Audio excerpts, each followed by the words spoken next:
না ওভাবে নিতে পারবো না ভাই, একদম বলে দিবে আমি নিয়ে নেবো সেখান থেকে।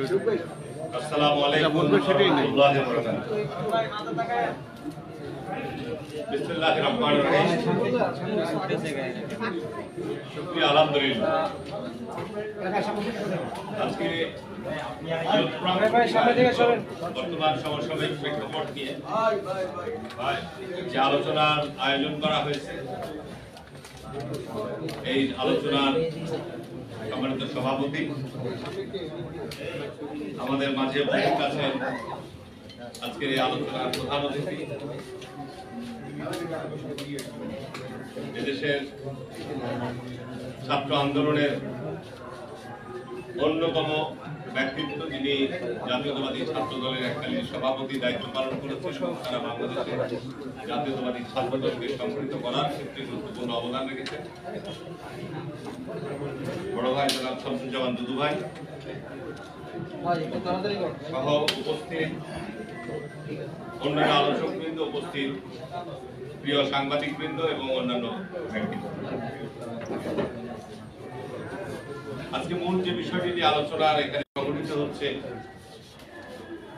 আমি একজন জাতীয়তাবাদী কর্মী হিসাবে আমি উদ্বিগ্ন এবং শঙ্কিত। কারণ গত প্রায় 15-16 বছর যাবৎ বাংলাদেশের মানুষ ফ্যাসিবাদের বিরুদ্ধে সন্ত্রাসের রূপ ধারণ করে এবং আমরা এই ফ্যাসিবাদকে বাংলাদেশ থেকে চিরতরে বিদায় করে দিয়ে বাংলাদেশের নতুন একটা সম্ভাবনার দ্বার আমরা সূচিত করেছি। কিন্তু কেন আমি বললাম যে শঙ্কা? মুহূর্তে দেশের স্বাধীনতার সার্বভৌমত্ব যখন চরম হুমকির মুখে, এরকম একটি পরিস্থিতিতে শহীদ রাষ্ট্রপতি জিয়া রহমান আবার এদেশের হাল ধরেছে এবং উনি বাংলাদেশে একদলীয় বাকশালী শাসন, এদেশের যে নৈরাজ্যকর শাসন তৈরি করেছিলেন সেটিকে উৎখাত করে দিয়ে বাংলাদেশের মানুষের যে আকাঙ্ক্ষা, মুক্তিযুদ্ধের যে চেতনা, এদেশের ধর্মীয় মূল্যবোধ, এদেশের সুশাসন, এদেশের গণতান্ত্রিক মূল্যবোধকে সমুন্নত রেখে একটি বহুদলীয় বছর লড়াই সংগ্রামের মধ্য দিয়ে একটা স্বৈরাচারের পতন ঘটিয়েছিলাম এবং আবার আমরা গণতান্ত্রিক যাত্রা শুরু করেছি। শেখ হাসিনা 1991 সাল এবং 96 সালে দুবার তত্ত্বাবধায়ক সরকারের নির্বাচন করার পরেও যখন ক্ষমতা আসতে পারে নাই, তখন তাকে পিছনের দরজা দিয়ে ষড়যন্ত্র করে ক্ষমতায় আসার জন্য সে একটি সেটেল ইস্যুকে আনসেটেল করে দিয়ে 111 তৈরি করে সে পরিকল্পিতভাবে ক্ষমতায় এসে গোটা রাষ্ট্র কাঠামোকে ধ্বংস করে। বিচার বিভাগ বলেন, প্রশাসন বলেন, পুলিশ বলেন, সেনাবাহিনী বলেন, সশস্ত্র বাহিনী বলেন, সমস্ত রাষ্ট্রের প্রতিষ্ঠানগুলিকে ধ্বংস করে দিয়ে বাংলাদেশে একটি কর্তৃত্ববাদী শাসন কায়েম করেছে। আমাদের জাতীয়তাবাদী দলের নেতা, জাতীয়তাবাদী দলের অঙ্গ সংগঠনের সকল পর্যায়ে নেতা করবে দীর্ঘ 15 বছর যে ত্যাগ এবং স্যাক্রিফাইসের মধ্য দিয়ে আন্দোলনের চূড়ান্ত রূপের জায়গায় নিয়ে আসা হয়েছে। আজকে দেখি যে আমাদের মধ্যে যে জাতীয় ঐক্যের একটা পরিবেশ তৈরি হয়েছিল, সেই জায়গায় আবার দেখা যাচ্ছে সংখ্যা তৈরি। আজকে আমি ইয়ুথ ফোরামকে ধন্যবাদ জানাবো। ঘরের মধ্যে আলোচনা করলে হবে না। বাংলাদেশ জাতীয়তাবাদী দল এমন একটি শক্তি যার সাথে দেশের সিংহভাগ জনগণ রয়েছে। বাংলাদেশের জাতীয়তাবাদী দল এমন একটি শক্তি যার সাথে দেশের ধর্মপ্রাণ মানুষ রয়েছে। বাংলাদেশ জাতীয়তাবাদী শক্তি এমন একটা শক্তি যার সাথে যারা আগ্রাসী ভারতীয় দোষক, তাদের বিরুদ্ধে একমাত্র প্রতিবাদী শক্তি হচ্ছে বাংলাদেশ জাতীয়তাবাদী দল। যে কারণেই এই ধরনের সংগঠনগুলোকে আজকের এই ষড়যন্ত্রকে রুখার জন্য বাইরে রাস্তায় যেতে হবে। আজকে বিএনপিকে কটাক্ষ করে, বিএনপিকে উদ্দেশ্য করে যারা বিভিন্ন ধরনের কথা বলতে চায়, আমি একটা কথা আপনাদেরকে স্মরণ করে দিতে চাই। দেখবেন যারা মদের দোকানে মদ বিক্রি করে, তারা কিন্তু মদ পান করে না, তারা মানুষকে মদ খাইয়ে মাতাল করে। ঠিক না বেঠিক বলছি কথাটা? আর ধর্ম ব্যবসায়ীরা কিন্তু ধর্মভীরু নয়, ধার্মিক নয়। ধার্মিক তারাই যারা ধর্মভীরু। একটা রাজনৈতিক দল সম্পর্কে আমরা ভালোভাবেই জানি, যখন উদ্দেশ্যমূলক ভাবে বলে এক স্বৈরাচারকে বিদায় করে আর এক স্বৈরাচারকে নিয়ে আসবে, কাকে উদ্দেশ্য করে বলে না। এক চাঁদাবাজকে উৎখাত করে আরেক চাঁদাবাজকে এই সমস্ত কথা যখন বলেন, কাদেরকে উদ্দেশ্য করে বলেন? যখন বলে বাংলাদেশে একমাত্র তারাই এবং বাংলাদেশ সশস্ত্র বাহিনী তারাই নাকি দেশপ্রেমিক, আর বাংলাদেশে অন্য সব চোর বাটপার, এই কথাগুলো বলেছিল পাকিস্তানের ৭১ সালে যুদ্ধের সময়। ওই রাজনৈতিক দলটি একই কথাই বলেছিল যে পাকিস্তান সেনাবাহিনী এবং আমরা ছাড়া কেউ দেশপ্রেমিক নয়। একই কথা তারাই ৫০-৫৩ বছর পর একই কথা তারা বলছে। কি কথাগুলো ঠিক না বেঠিক বলছি? আজকে বাংলাদেশের মধ্যে তারা নতুন করে বিভাজন তৈরির কথা বলছে, আজকে চাঁদাবাজির কথা বলছে বা দখলের কথা বলছে। আমি আপনাদের কিছু তথ্য চান, এখানে সাংবাদিক ভাইরা রয়েছে, বাংলাদেশের বিভিন্ন জায়গায় যাবেন, তাদের যেখানে যেরকম অবস্থান আছে তারাও এই সব কর্মের সাথে জড়িত। আরে আমরা তো বাংলাদেশ জাতীয়তাবাদী দল, আজকে যারা এই সমস্ত কর্মের সাথে জড়িত, আমাদের পার্টির অ্যাক্টিং চেয়ারম্যান সুস্পষ্টভাবে আজকে বিএনপির হাজার হাজার নেতা কর্মীকে শুধু বহিষ্কার নয়, তাদের বিভিন্ন দলের পদও তাদের স্থগিত করা হয়েছে। কি কথাটা ঠিক না বেঠিক বলছি? সুতরাং আমরা দীর্ঘ 15-16 বছর যাবত মাঠে রয়েছি। আমার বাড়ি, আমার জমি দখল করেছে, আমার সম্পদ দখল করেছে, আমার আপনার উপর মিথ্যা মামলা দিয়েছে। এরপরও বলবো জাতীয়তাবাদী দল অত্যন্ত ধৈর্য এবং সহনশীলতার সাথে এই পরিস্থিতির মোকাবেলা আমরা করেছি। এটা ধন্যবাদ দিতে হবে জাতীয়তাবাদী দলের তৃণমূল পর্যায়ের সকল নেতা কর্মীকে। এত বড় একটা বিপর্যয়ের পর যেভাবে আমরা এই জনবিস্ফোরণকে আমরা নিয়ন্ত্রণ করেছি, এটি চারটিখানি কথা নয়। সুতরাং আজকে যারা এই বিভিন্ন রকম ভাবে বিএনপিকে কটাক্ষ করে প্রতিপক্ষ বানিয়ে কথা বলতে চাই, তাদের উদ্দেশ্যে শুধু এটুকু বলতে চাই যে আমি তাদের নাম ধরে আমি কথা বলতে চাই না। তাদের অবস্থান জুলাইয়ের আগে কোথায় ছিল? জুলাইয়ের আগে তারা একটা মামলার কোনো শিকার হয়েছে, আজকে নতুন রাজনৈতিক প্ল্যাটফর্ম তৈরি করছে, কোনো অসুবিধা নেই, আমরা স্বাগত জানাচ্ছি। নতুন রাজনৈতিক বন্দোবস্তের কথা বলছে, কোনো অসুবিধা নাই। তাদের পিছনে জনমত আছে কিনা, তাদের পিছনে ছাত্র সমাজের সমর্থন আছে কিনা, এই বিষয়টি অত্যন্ত চিন্তার বিষয় রয়েছে। আজকে দেশের এই যে ষড়যন্ত্র চক্রান্ত হচ্ছে, এই জন্য আমাদের জাতীয়তাবাদী শক্তিকে আমি বলবো আরো ঐক্যবদ্ধ ভাবে এই ষড়যন্ত্র চক্রান্তের মোকাবেলার জন্য আমাদের প্রস্তুত থাকতে হবে। অন্তর্বর্তীকালীন সরকারকে বলতে চাই যে নাটক বন্ধ করেন। 5 মাস পার হয়ে গেল দেশে, আমরা বারবার বলছি যে একটা নির্বাচন, আবার সুষ্ঠু শান্তিপূর্ণ নির্বাচনের আয়োজন করেন। নির্বাচনের মধ্য দিয়ে যতক্ষণ পর্যন্ত নির্বাচিত সরকার না আসবে, আজকে দ্রব্যমূল্যের সংকট বলেন, যানজটের সংকট বলেন, এই যে আজকে ইসলামের সামনেই সিএনজিআররা ধর্মঘট আপনার রাস্তা অবরোধ করছে, আপনার আজকে অটো রিক্সা করে ঢাকা শহর ভরে গেছে, সারা জায়গায় এই ব্যাপারে আপনার রাজনৈতিক সিদ্ধান্ত নিয়ে কার্যকর সমাধান করতে হবে। এরা পারবে না। কিন্তু আজকে যারা সংস্কারের কথা বলছেন, সংস্কার মানুষ এত সংস্কার বুঝে না। মানুষ চায় শান্তি, নিরাপত্তা, মানুষ চায় পেটে আপনার ক্ষুধার নিবারণের জন্য অন্ন, মানুষ চায় তার কর্মসংস্থান। আর মানুষ যিনি চায়, গত 15 বছর এই যে ফ্যাসিবাদ যারা কায়েম করেছিল, পুলিশের প্রায় 1000 লোক পুলিশ পালিয়ে গেছে, তারা যেহেতু সেটুকু আপনি ক্লিয়ার করেন। নির্বাচনে যদি আপনার মাইন্ড সেট আপ ঠিক থাকে, যারা রাষ্ট্রীয় ক্ষমতায় থাকবেন, এই পুলিশ প্রশাসন দিয়ে নির্বাচন আবার সুষ্ঠু করা সম্ভব। আর যদি আপনাদের মধ্যে কোনো অসৎ উদ্দেশ্য থাকে, তাহলে নির্বাচন সুষ্ঠু শান্তিপূর্ণ করা সম্ভব নয়। আমরা জাতীয়তাবাদী দলের পক্ষ থেকে ইয়ুথ ফোরামের পাশে আমরা আছি। আমরা শুধু এইটুকু বলতে চাই, বাংলাদেশ জাতীয়তাবাদী দল, এদেশে জাতীয়তাবাদী শক্তি যে কোনো ষড়যন্ত্র রুখার জন্য প্রস্তুত আছে। আমরা অপেক্ষা করছি এটা মোকাবেলা করার জন্য রাস্তায় নামতে বাধ্য। আমরা সমর্থন দিচ্ছি, আমরা সহযোগিতা দিচ্ছি। তার অর্থ এই নয় যে আপনি দৃঢ়প্রতিজ্ঞা করবেন। দেশের মানুষের অর্থনৈতিক সংকট বাড়বে, দেশের মানুষের সামাজিক সংকট বাড়বে, দেশের বিভিন্ন প্রাতিষ্ঠানিক সংকট বাড়বে, এটি আমরা কোনোভাবে বরদাস্ত করবো না। এটি আমরা বরদাস্ত করবো না, বক্তব্য বাড়ালাম না। আজকে মাননীয় প্রধান অতিথি উনি ওনার গুরুত্বপূর্ণ বক্তব্য দিবেন। শুধু এটুকু বলবো, যেখানে আমাদের সাংবাদিক ভাইরা দীর্ঘ 15 বছর আপনারা ছিল অবরুদ্ধ, এই প্রেস ক্লাব অবরুদ্ধ ছিল, দখল করে নিয়েছিল, মিডিয়া দখল করে নিয়েছিল। আজকে মিডিয়াগুলোতে নাটক তৈরি করা হতো, সারা দেশব্যাপী আপনার এই গুমের ঘটনা, বিচারপতি হত্যার ঘটনা, আপনার নাশকতার ঘটনা, আপনার এই বিভিন্ন রকম জঙ্গির ঘটনা যেভাবে সাজিয়ে প্রচার করা হতো দিনের পর দিন, সব মিথ্যা। আজকে তারা সব পালিয়ে গেছে।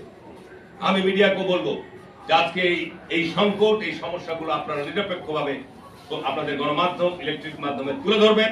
আমি মনে করি যে যেহেতু গণমাধ্যমের মধ্যে দাবি আমাদের কথা বলতে হবে। সবাইকে ধন্যবাদ। আসসালামু আলাইকুম ওয়া রাহমাতুল্লাহি ওয়া বারাকাতুহু। এই পর্যায়ে বক্তব্য রাখবেন আজকের অনুষ্ঠানের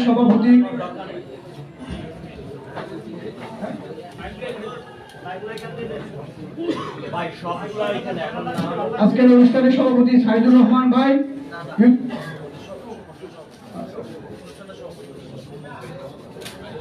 এই পর্যায়ে বক্তব্য রাখবেন আজকে অনুষ্ঠানের সভাপতি রোটারি এম এ নাজমুল ভাই, উপদেষ্টা youth forum, Bangladesh youth forum.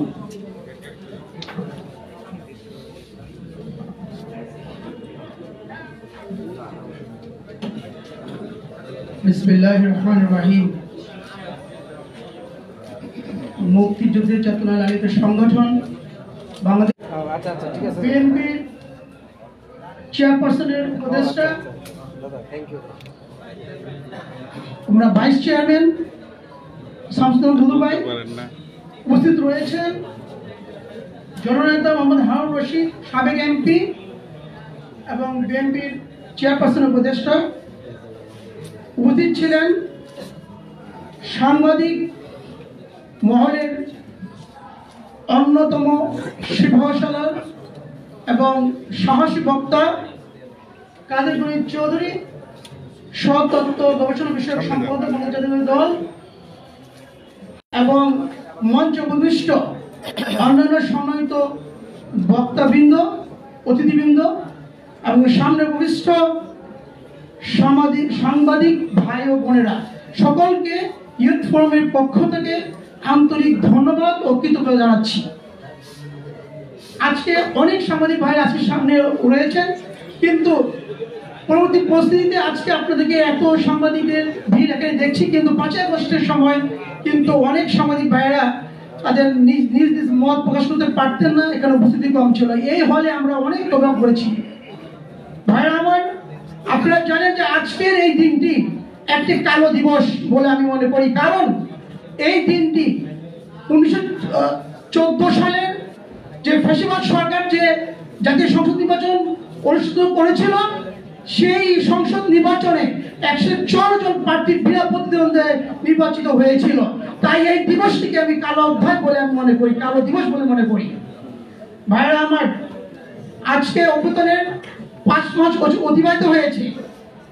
বিগত জুলাই গণ অভ্যুত্থান যারা আজকে বাংলাদেশ জাতীয় দল নেতৃত্ব দিয়েছিল, অনেক রক্ত জড়িয়েছিল, আজ অনেক রক্ত জড়িয়েছিল ফ্যাসিবাদের বিরুদ্ধে, অনেক রক্ত জড়িয়েছিল স্বৈরাচারের বিরুদ্ধে।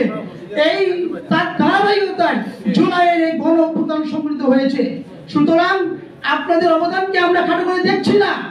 আপনাদের যেমনি অবদান রয়েছে, তেমনি বাংলাদেশ জাতীয় দল বিএনপির অবদান রয়েছে, সেটি অস্বীকার করলে চলবে না। ভাইয়েরা আমার, আমাদের আকাঙ্ক্ষা ছিল যে জুলাই বিপ্লবের পর যে অন্তর্বর্তী সরকার ক্ষমতায় আসীন হয়েছে, তারা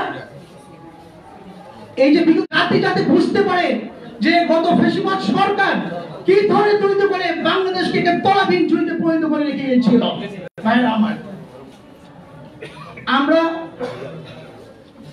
শঙ্কা করছি যে যতদিন আপনারা কালক্ষেপণ করবেন জাতীয় নির্বাচনের সুযোগ ঘোষণা, তাতে করে বাংলাদেশে এই ফ্যাসিবাদ যে সরকার বিতাড়িত হয়েছে, বাংলাদেশের সরকার ক্ষমতায় আসুক সে প্রত্যাশা ব্যক্ত করে আমি বক্তব্য শেষ করছি। বাংলাদেশ জিন্দাবাদ, বাংলাদেশ জাতীয় দল জিন্দাবাদ, শহীদ জিয়া অমর হোক, খালেদা জিন্দাবাদ, তারেক রহমান জিন্দাবাদ জিন্দাবাদ। ইউথ ফোরামের সভাপতি সাইদুর রহমান ভাই ধন্যবাদ প্রকাশ করবেন এবং প্রধান অতিথির নাম ঘোষণা করবেন।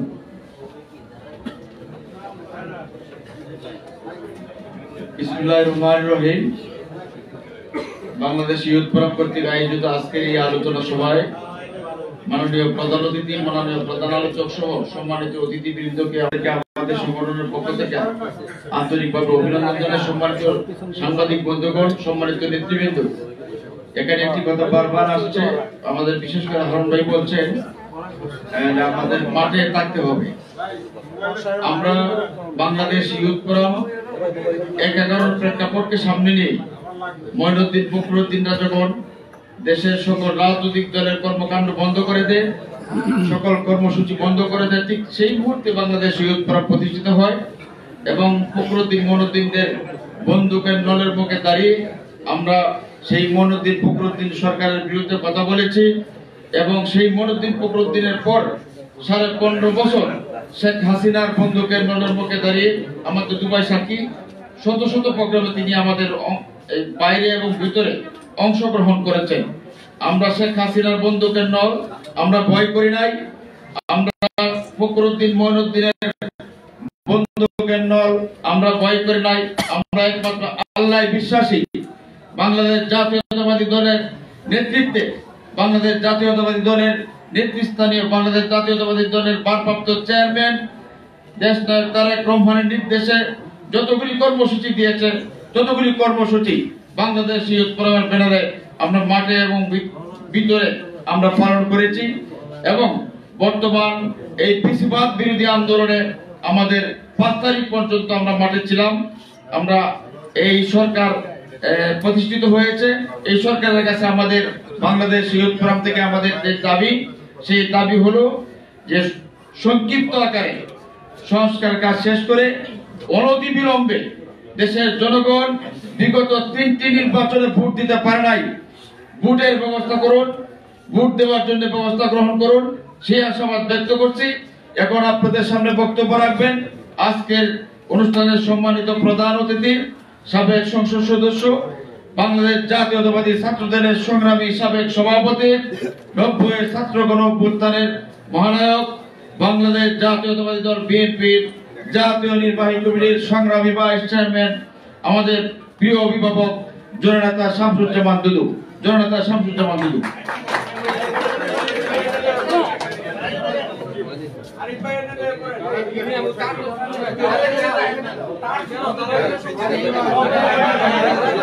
এখানে থাকে দেন, আরে এখানে থাকতে দেন। আপনারা তার ছোট করে নিয়ে আসেন কেন? তার ছোট করে নিয়ে আসেন কেন? সব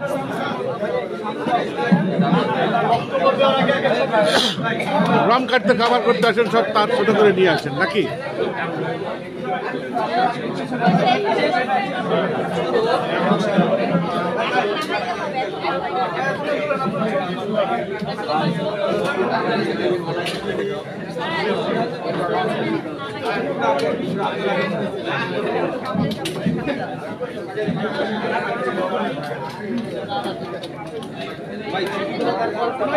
বসেন বসেন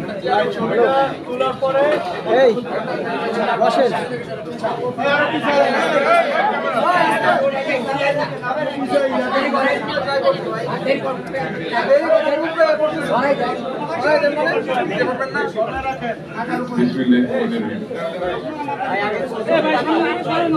আজকের এই আলোচনা সভায় সম্মানিত সভাপতি জনাব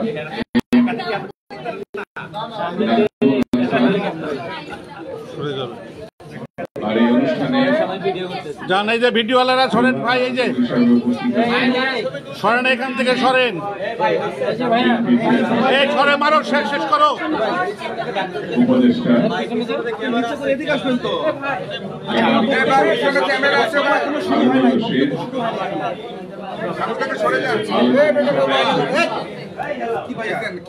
এই মোবাইল বসেন আপনি এখানে।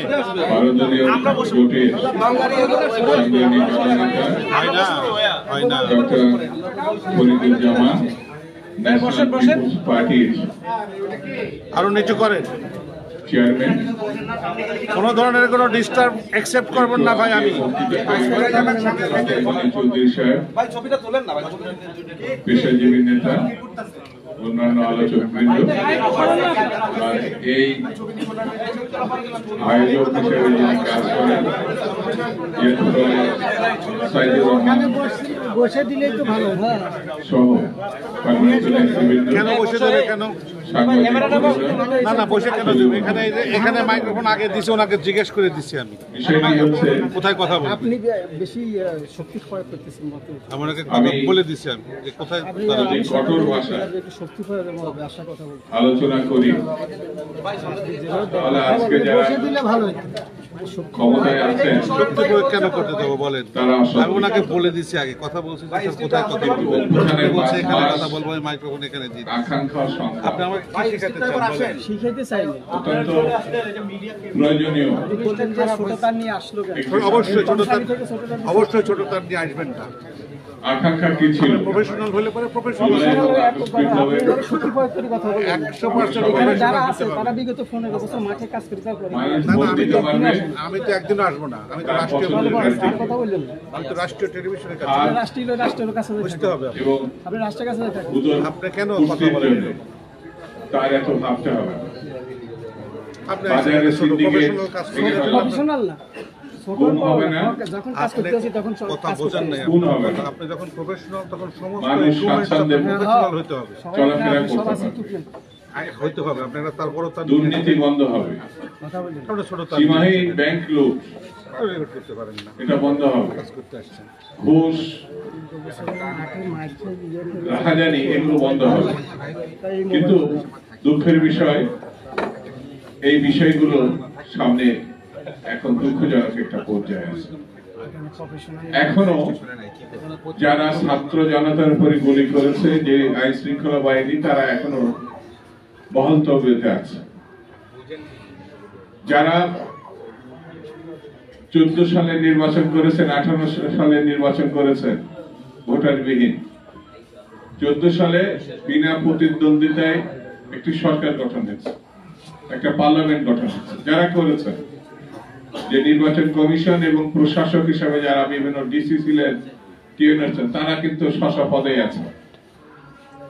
যারা 18 সালের ভয়ঙ্কর যে মধ্যরাতের নির্বাচন, যেটা দেশে এবং বিদেশে নিন্দিত হয়েছে, তারাও কিন্তু স্ব পদে আছে।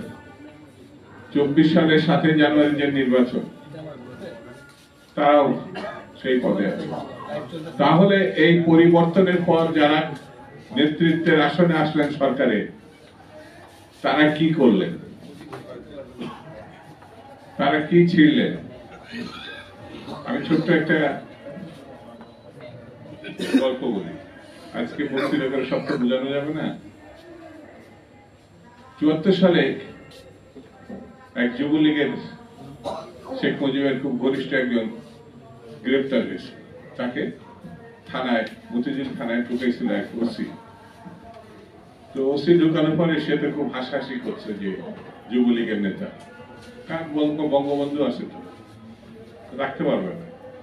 তো ওসিকে খুব বিনয়ের সঙ্গে বললো, ভাই আপনার বুকের যদি একটা লোম ছিঁড়ে আমার একটু দেন, তাহলে বড় উপকার হয়। কেন? পরে আমি বলবো। লোমটা সে ছিঁড়ে তাকে দিল, সে পকেটের মধ্যে, একটা খামের মধ্যে পকেটে রেখে দিল। রেখে দেওয়ার কিছুক্ষণ পর 32 নম্বর ধানমন্ডি থেকে যথাযথ টেলিফোন আসলো, যুবলীগের নেতা বলে কথা, ছাড়, ধরছিস কেন? যথাযথ ছেড়ে দেওয়া হলো, ফেলে। তো তখন ওই আসামি যুবলীগের নেতা যাওয়ার সময় হঠাৎ করে সে বলল যে, তখন একটা লোম ছিঁড়ে রাখলেন, বললেন না তো কিছু। বলছে, ভাই আমি জানতাম আপনি ছাড়া পাবেন, তো যার সময় বলবেন না, একটা লোমও তো ছিঁড়তে পারেন, সেই জন্য একটা লোম ছিঁড়ে পকেটে রেখে দিচ্ছে, আপনি যান। এই সরকারের অবস্থা আছে, একটা লোমও ছিঁড়তে পারে, একটা লোমও না। পুলিশ যারা খুন করলো,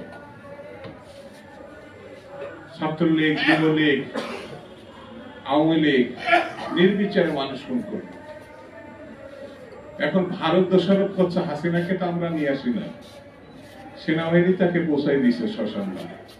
যদি অপরাধ করে তাকে ভারত তো করেনি, সেনাবাহিনী করেনি। আরে বাবা, কি মারাত্মক অভিযোগ না ভারতে! তার সঙ্গে কথা বলেন, আমার মাথা মাঝে মাঝে আওলা জাওলা হয়েছে। আমি ভোট করতে পারলাম না, তাহলে কি ছিঁড়ছেন আপনারা ক্ষমতায় বসে? একটা কথা বলতে পারেন না, আপনারা ভাত খাওয়াতে পারেন না দেশবাসীকে, কি ছিঁড়ছেন?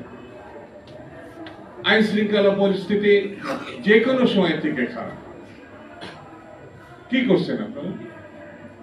কেউ কেউ বলছে না, আপনাদের কোন দলকে নির্বাচিত করা মানে ক্ষমতায় বসানোর জন্য আমরা আসি না। কি ছিটতে আসছে? হ্যাঁ, আপনাদের এইসব শিশু সুলভ কথাবার্তা বন্ধ করে।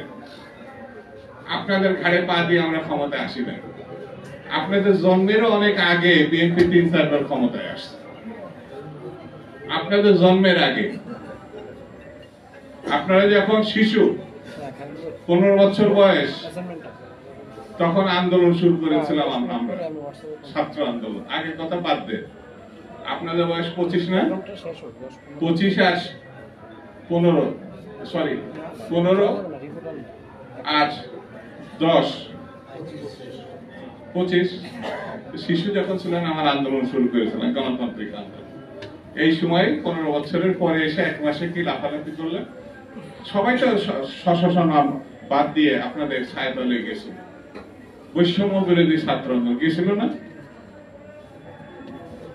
ছাত্র দলও নাম নেয় নাই, ছাত্রীদের নাম নেয় নাই। শিবির নাকি তো বলে আমরা ছাত্রলীগের মধ্যে ছিলাম, বলে না ছাত্রলীগের মধ্যে ছিল। তার মানে ছাত্রলীগ যাকে পিটাইছে সেই তো শিবির পিটাইছে, শিবিরই পিটাইছে না?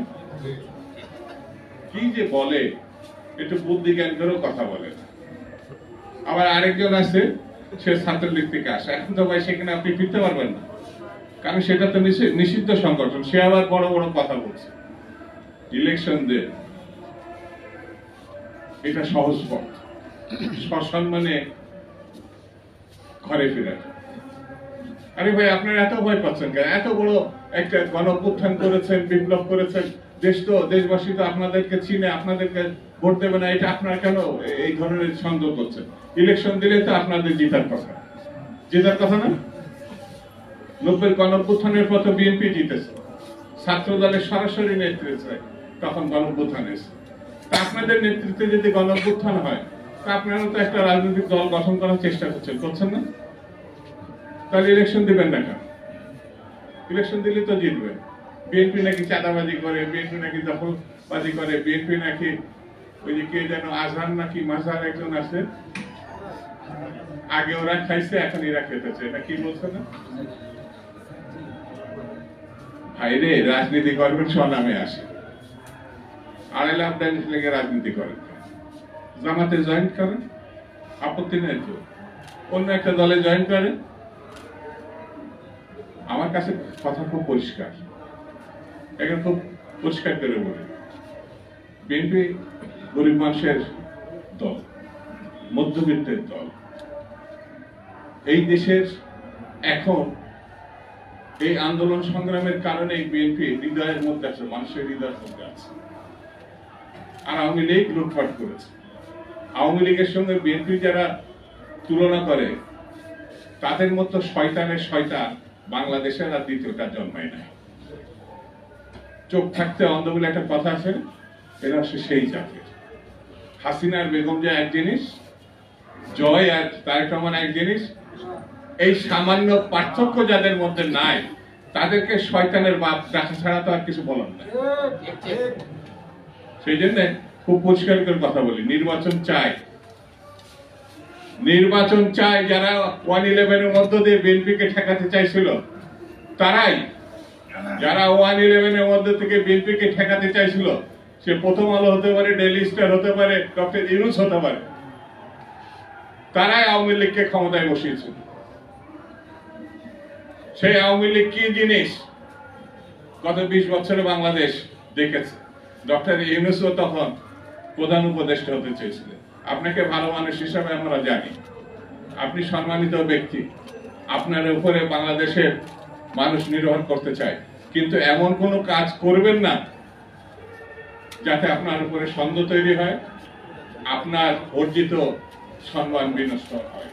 খুব সাবধানে আপনি এগোন, এই কারণে যে আপনার উপরে আমরা নির্ভর করতে চাই। এখনো আপনার প্রতি আমাদের আস্থা আছে, বিএনপির আস্থা আছে, রাজনৈতিক দলগুলো আছে, কিন্তু সে আস্থা নষ্ট করবেন না। এটি আপনাকে স্মরণ করছে এই কারণে যে ব্যক্তিগতভাবে আপনাকে আমি পছন্দ করি। আপনাকে কেউ না কেউ ব্যবহার করতে চাচ্ছে, কেউ না কেউ আপনাকে কলঙ্কিত করতে চাচ্ছে। এই জায়গাতে আপনাকে সতর্ক থাকতে। বন্ধুরা, আমি বেশি কথা শুধু বলবো না, এই আকাঙ্ক্ষা এবং সংখ্যা এইভাবে কিন্তু দেশে এগিয়ে যাচ্ছে। সরকারের দায়িত্ব আকাঙ্ক্ষাটা স্মরণে আনা আর সংখ্যা দূর করা, এটাই মূল। আর আমি অন্য কোনো রাজনৈতিক বক্তব্য দেব না, এই কারণে আমি আরো নিশ্চিত হতে চাই এই বছরের মধ্যেই গ্রহণযোগ্য একটি নির্বাচন হবে। এটা আমরা প্রত্যাশা করতে চাই, এটা আমাদের মানে আকাঙ্ক্ষার মধ্যে আছে।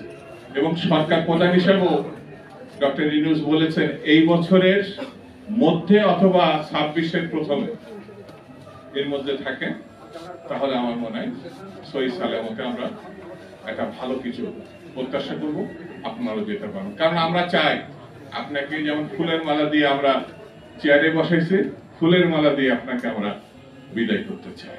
আর ভারতকে এত ছোট করে ভেবেন না। সরকারের উদ্দেশ্য বলি ভারত আর সীমাহীন লুটপাটের যে টাকা শেখ হাসিনার, প্রচুর অস্ত্র তার কাছে আছে।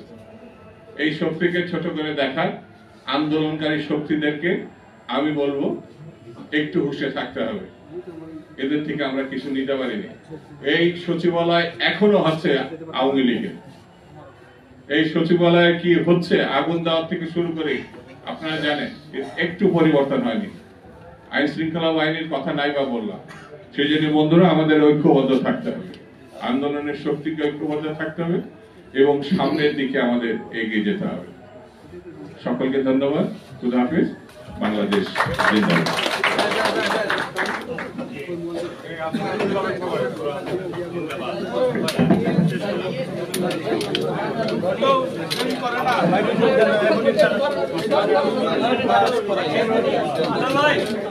মাইক্রোফোনটা নিয়ে গিয়ে